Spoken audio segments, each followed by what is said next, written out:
In today's feature segment, we return you to the February 10th Dixie National Sale of Junior Champions. Mother Nature provided quite a unique experience for those involved in this year's sale, but dangerous weather conditions were no match for livestock buyers, families, and supporters of the big sale. The prestigious event still collected more than $250,000 in sales and awarded scholarships to deserving livestock exhibitors.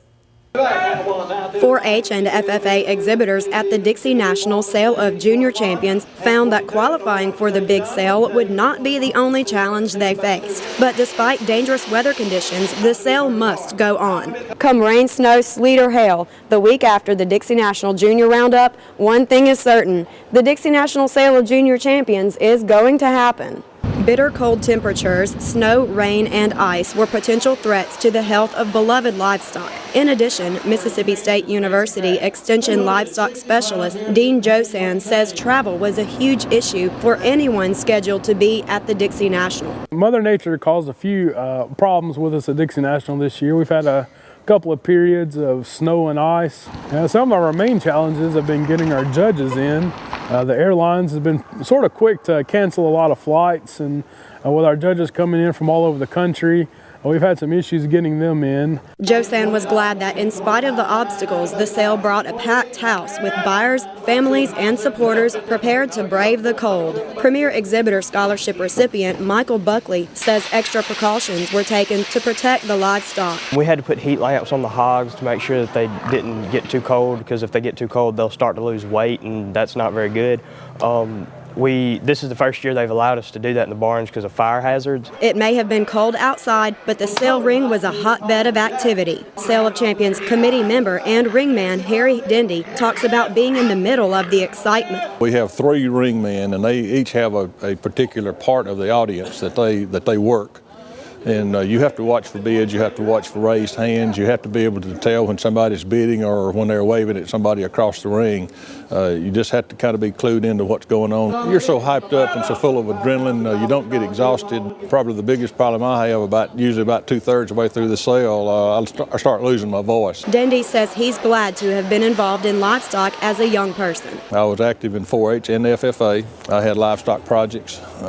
Fortunately, and when I got out in the job market, the career that I chose, which was in farm credit, of course, had the livestock part of the farm credit system. In addition, Dendy claims his background helps him relate to exhibitors as he watches them grow. The sales total at this year's Dixie National Sale of Junior Champions was about $257,000. That figure includes a total of over $92,000 for the steers, $84,000 for the hogs, $55,000 for the lambs, and $25,000 for the goats. 5 premier livestock exhibitors received scholarships of $2,000 apiece. Academic scholarships of $1,500 were awarded to 25 high school seniors, and 3 Supreme Animal exhibitors received $1,000 each. Harry Dendy says those who wish to support the sale but are unable to buy an animal can contribute to the scholarship fund. One of the highlights at the sale was the parting message from Marcia Barber, who spoke about her experience as a buyer. This is her last year to attend as First Lady, but she hopes to be back. Michael Buckley describes how showing livestock has helped shape his future. I've learned just responsibility and taking care of my animals. I get up at about 5:30 every morning and go feed my hogs and my cattle.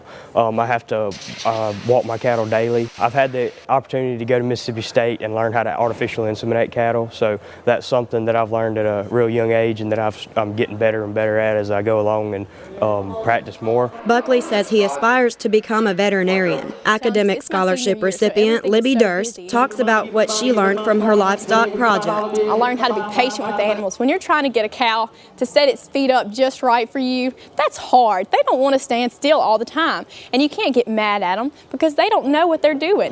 So you have to be really patient. And also, it keeps me in check of myself and what I'm doing and what example I'm putting out there for the younger people, because they're looking up to us, and you can tell when they walk through the barn and look at you and want to talk to you that they really do want to know you. and that you're important to them. So you really have to be a good example for the younger kids. Durst says showing livestock also helped her decide on a career path. I really want to pick a career that allows me to be involved in agribusiness because it's so important to our state. And I think that's important for young people to know is just what agriculture does for our state and how they can be more active in it. Durst says her plans could lead to a future as a state representative for agriculture. Lauren Demuth of Raymond talks about how showing livestock is a great family project. We get to spend time with our father, and he loves doing livestock stuff, so that's how we stay close with him. My daddy buys the lambs and buys the feed and medicine, and my mom supports us and the whole thing, so we really couldn't do it without them. Demuth says winning Reserve Grand Champion was just one of the many rewards in her project. She's taken away life skills like the value of sportsmanship and helping others. One of my friends has like 8 lambs, and she gets some a champion drive, then she needs somebody to help her show, and so I'll help her. It's a great way to meet new people, different people from different parts of the state. Exhibitors say the most important life lessons involve learning from each other through teamwork and sportsmanship. Dean Josan says he's proud of the young people's exceptional conduct. The exhibitors have been very respectful of the judges and our workers that have been here attending the shows and putting on the shows.